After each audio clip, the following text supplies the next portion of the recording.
Jesus passou 40 dias e 40 noites no deserto e foi tentado. Vamos ter uma experiência única, mas só se você quiser, então iniciemos. Imaginem que eu lhes diga agora, e preparem-se, porque dentro de instantes, cada um de vocês será levado a um deserto.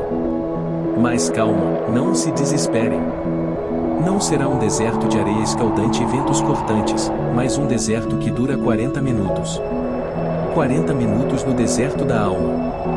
40 minutos para que possamos compreender a Quaresma como uma experiência viva, intensa e transformadora. Agora, respire fundo. Sinta o peso do silêncio. O mundo ao seu redor começa a desaparecer. As preocupações do dia ficam distantes, como ecos em uma montanha. Tudo o que resta é o som da sua respiração e o pulsar do seu coração. Você agora está no deserto. Sinta o sol escaldante, naquele dia mais quente que você já presenciou. Esse sol castiga sem piedade. Nenhuma sombra para refúgio, apenas a terra ressequida que racha sob os pés descalços. O ar parece vibrar de tanto calor, como se o próprio céu tivesse se aproximado demais da terra. Cada passo afunda na areia quente, sinta a areia fina deslizando entre os seus dedos queimando a sola dos pés, enquanto um vento seco e impiedoso corta o seu rosto, trazendo consigo grãos de areia que se agarram à pele suada. Aqui, neste lugar desolado, o silêncio é um grito abafado. Um silêncio que fala, que pesa, que te confronta. Não há distrações. Não há conforto. Apenas você e Deus. Não há vozes, não há risos, não há ações de vida, apenas o sopro cortante do vento e o render das rochas que se desmancham sob o sol inclemente. A sede se agarra à garganta como espinhos, onde tem água. Você pergunta, mas ninguém te ouve. Seus lábios ressecam e a sua boca se torna um deserto dentro de outro deserto. O estômago, vazio, retorce-se em protesto, mas não há pão, não há mel, não há alívio. Sinta esse momento. Deixe que o silêncio envolva a sua alma. É nesse cenário que Jesus está. 40 dias. 40 noites. 40 momentos de solidão, onde a única companhia é o próprio silêncio e a tentação que sussurra no vento. Você agora está aqui também. Sinta a aridez, o peso da ausência, a luta contra os próprios pensamentos. O deserto não é apenas um lugar físico, mas um território espiritual. Não há distrações, apenas você e sua alma desnuda diante de Deus. Você começa a perceber que o deserto revela quem você realmente é. O que estou fazendo de minha vida? Quais são os meus princípios? Quais são meus sonhos? O que aconteceu comigo? Por que duvido tanto de mim? Quais são os meus medos?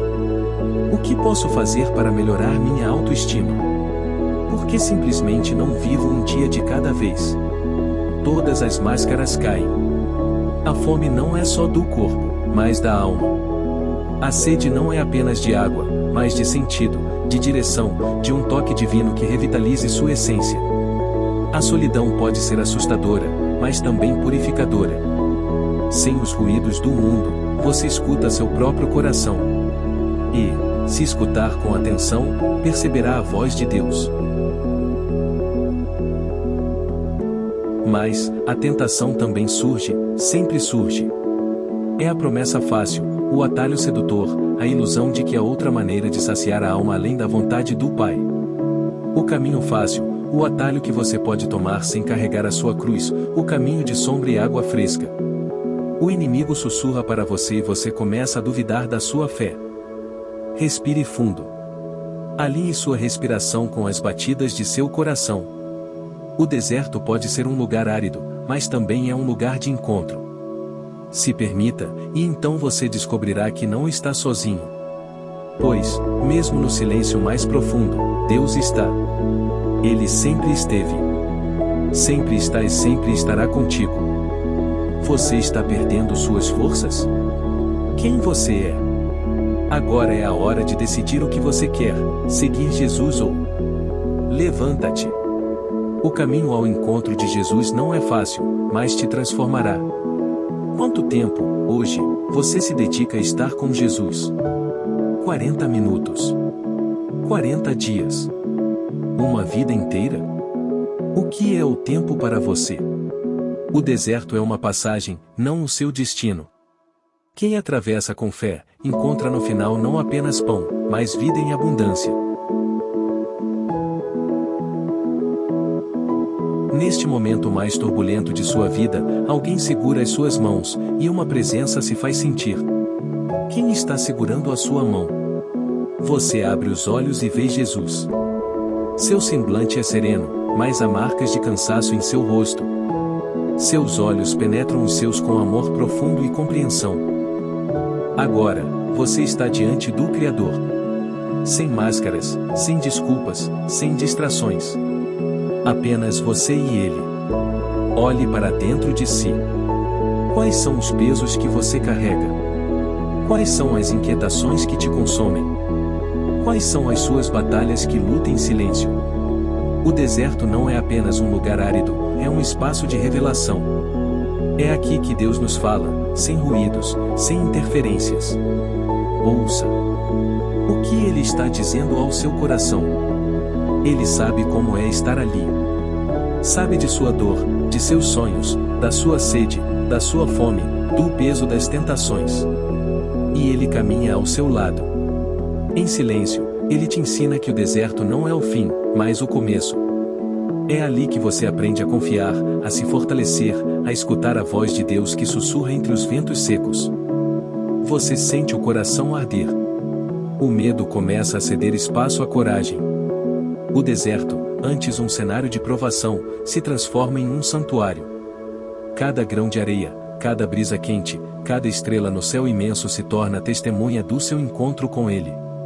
Jesus olha para você e sorri. E, agora, você entende, você nunca esteve sozinho. O deserto é apenas o caminho para a verdadeira libertação. Agora, respire fundo. Volte para o mundo, mas leve consigo o que encontrou aqui.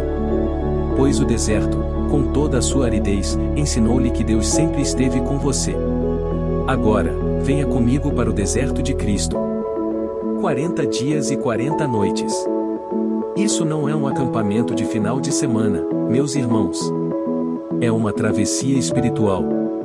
É fome, é sede, é tentação, é o diabo em pessoa oferecendo reinos, riquezas e facilidades. Mas é também o momento em que Jesus, em sua humanidade, se fortalece para a missão mais importante da história, da redenção da humanidade. Nosso Senhor foi levado pelo Espírito ao deserto. E por quê? Para ser testado. Para provar que a fé não depende de conveniências. Para mostrar que, sem renúncia, não há plenitude. E o que acontece lá? Primeiro, vem a fome. A fome. O estômago ronca, o corpo treme. E o tentador se aproxima, um sussurro serpenteia pelo ar quente. Se és filho de Deus, transforma estas pedras em pão. As palavras soam doces, quase piedosas. É um convite à satisfação imediata, uma solução simples para uma necessidade real.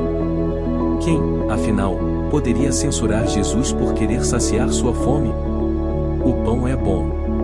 O pão é necessário. O pão sustenta a vida. Mas há algo mais profundo nessa oferta. Jesus observa as pedras ao seu redor.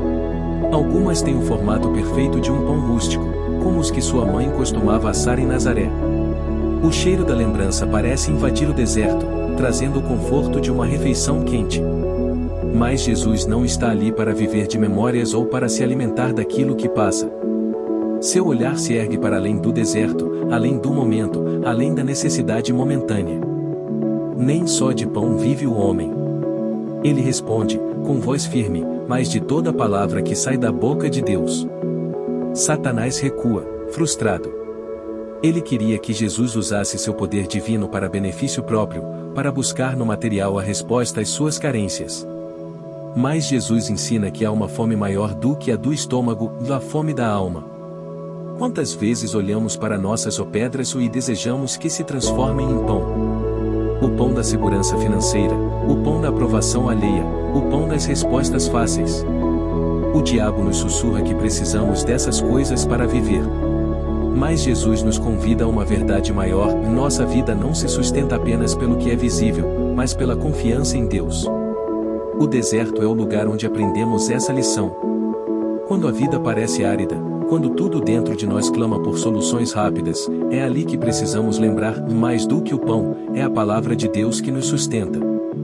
E assim, sob o sol inclemente do deserto, Jesus nos ensina que há algo mais valioso do que saciar a fome do corpo e nutrir a alma com o alimento eterno.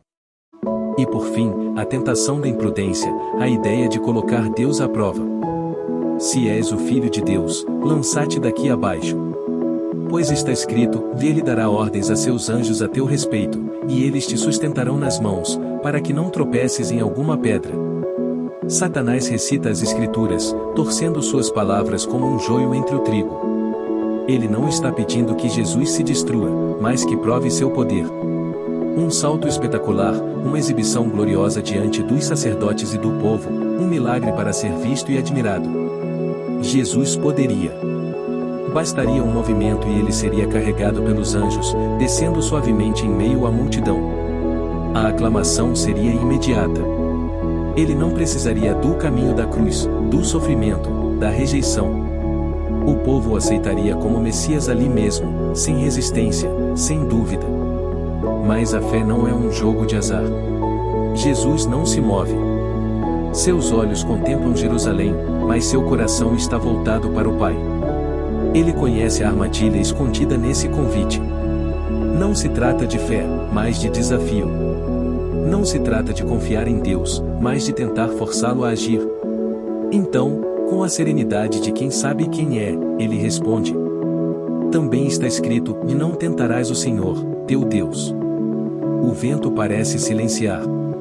Satanás recua mais uma vez.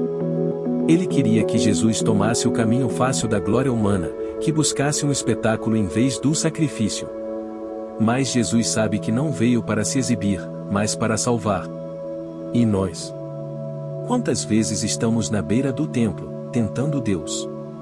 Queremos provas, queremos sinais, queremos que Ele atue conforme nossa vontade. Dizemos: e se Deus me ama, Ele fará isso por mim. Buscamos o espetáculo da fé, mas nos esquecemos da obediência silenciosa. Tentamos a Deus quando tomamos decisões sem prudência, esperando que Ele resolva tudo depois. Quando nos arriscamos irresponsavelmente e depois clamamos por um milagre. Quando usamos a fé como justificativa para nossos erros, dizendo: se Deus quiser, tudo vai dar certo, sem que tenhamos feito a nossa parte. Jesus nos ensina que a verdadeira confiança em Deus não exige garantias. Ele nos chama a segui-lo não pelo espetáculo, mas pela fé. E assim, na beira do abismo, Ele nos convida a dar um passo para trás. Porque não precisamos forçar a mão de Deus para saber que Ele sempre está nos sustentando. Num instante, o deserto desaparece. Você se encontra sobre um monte altíssimo, onde o céu toca a terra. O vento forte chicoteia suas vestes, mas sua atenção está voltada para a visão diante de seus olhos, um mundo inteiro, repleto de riquezas, cidades majestosas, exércitos poderosos. Tronos de ouro reluzem ao sol, e multidões se prostram em adoração a seus líderes. O poder absoluto pulsa no ar, uma promessa sedutora de controle, influência, glória. Ao seu lado, uma sombra se ergue, e com um sorriso astuto, ela sussurra: tudo isto te darei, se prostrado me adorares. A oferta é direta. O diabo não pede sacrifícios, não exige batalhas. Apenas um gesto. Apenas uma inclinação. Uma reverência momentânea e, em troca, o domínio sobre toda a terra. Nada de perseguições, nada de rejeição, nada de cruz. Apenas poder, puro e simples. Jesus observa em silêncio. Ele veio para estabelecer um reino. A humanidade espera por um Salvador, alguém que governe com força e imponha justiça. E ali, diante dele, está um caminho mais fácil. Sem sofrimento. Sem dor. Um atalho para a realeza. Mas Jesus não se move. Seus olhos não se encantam com a promessa, porque ele vê além das aparências. O poder que Satanás oferece não é verdadeiro. É um trono construído sobre areia movediça, sobre a mentira, sobre a ilusão de que se pode ter tudo sem se perder nada. Então, sua voz ecoa firme, como um trovão no silêncio da montanha. Vai-te, Satanás! Pois está escrito: vá ao Senhor, teu Deus, adorarás, e só a Ele servirás. O brilho dos reinos se dissipa como fumaça ao vento. A escuridão recua. O diabo, derrotado, desaparece. No lugar do ouro e da glória passageira, resta apenas a rocha sólida da fidelidade. E nós? Quantas vezes somos seduzidos por essa mesma ilusão? O mundo nos oferece atalhos, promessas de sucesso sem sacrifício, glória sem princípios. Somos tentados a dobrar os joelhos diante da vaidade, da ganância, do desejo de controle. Mas Jesus nos ensina que o verdadeiro reino não se constrói sobre concessões. Ele escolhe o caminho estreito, o caminho da obediência, o caminho do amor que se entrega sem reservas. E assim, no alto daquele monte, ele nos lembra, e a única glória que vale a pena é a de servir a Deus. Pois somente ele governa com justiça. Somente ele reina para sempre. Agora, imaginem o coração de Jesus nesses 40 dias. O quanto ele sentiu saudades de Maria, sua mãe. Pensem no coração de um filho que, em sua humanidade, ansiava pelo abraço daquela que sempre esteve ao seu lado. A mulher que o envolveu em panos na manjedoura, que o protegeu na fuga para o Egito, que o ensinou a falar, a andar, a amar. No deserto, Jesus não tinha nada além do silêncio, e nesse silêncio, quão forte deve ter sido a lembrança do olhar de sua mãe, das palavras doces que acalmavam seu coração. Quantas noites ele fechou os olhos, e no meio da escuridão, sentiu o eco da voz materna que dizia: meu filho, Deus está contigo. Jesus era homem, como nós. Sentia frio, sede, cansaço. Sentia saudade, solidão. Mas acima de tudo, sentia amor. Amor por mim, por você, por cada um de nós. Porque ele sabia que, ao resistir, ele nos ensinaria o caminho. Ele sabia que a renúncia de hoje traria redenção amanhã. Cristo passou pelo deserto por amor. Seu amor nos sustenta, nos guia, nos resgata quando estamos prestes a sucumbir. Agora, voltem ao nosso deserto de 40 minutos. O que vocês estão sentindo? Sede? Cansaço? Impaciência? A Quaresma é justamente isso, um tempo de aridez espiritual que nos obriga a olhar para dentro. Um tempo de silêncio em um mundo barulhento. A Igreja nos dá 3 ferramentas poderosas para atravessarmos este período: oração, jejum e esmola. Oração para fortalecer a alma, jejum para disciplinar o corpo, esmola para purificar o coração. Oração, nossa linha direta com o Criador. Sem Wi-Fi, sem bateria fraca, sem delay. Jejum, uma academia para o espírito. Porque quem aprende a dizer o não ao prato, aprende a dizer o não ao pecado. Esmola, o amor concretizado. Porque a verdadeira penitência não é se privar de chocolate, mas partilhar o que temos com os que nada têm. Minhas irmãs e meus irmãos, parabéns para você que ficou até aqui. Jesus te ama e nosso tempo no deserto está terminando. Mas a verdadeira travessia começa agora. Quando Jesus saiu do deserto, ele estava pronto para a sua missão. E nós? Como sairemos deste tempo quaresmal? A Quaresma não é um castigo, mas um convite. Não é um peso, mas uma chance. Um tempo de voltar ao essencial. De enfrentar nossas tentações com a mesma coragem de Cristo. De chegar à Páscoa não apenas como espectadores, mas como verdadeiros participantes da ressurreição. E então, vocês estão prontos para sair deste deserto transformados? Que possamos viver esta Quaresma com profundidade, com entrega, com a certeza de que, ao final dela, nos espera a plenitude da vida em Cristo. Amém.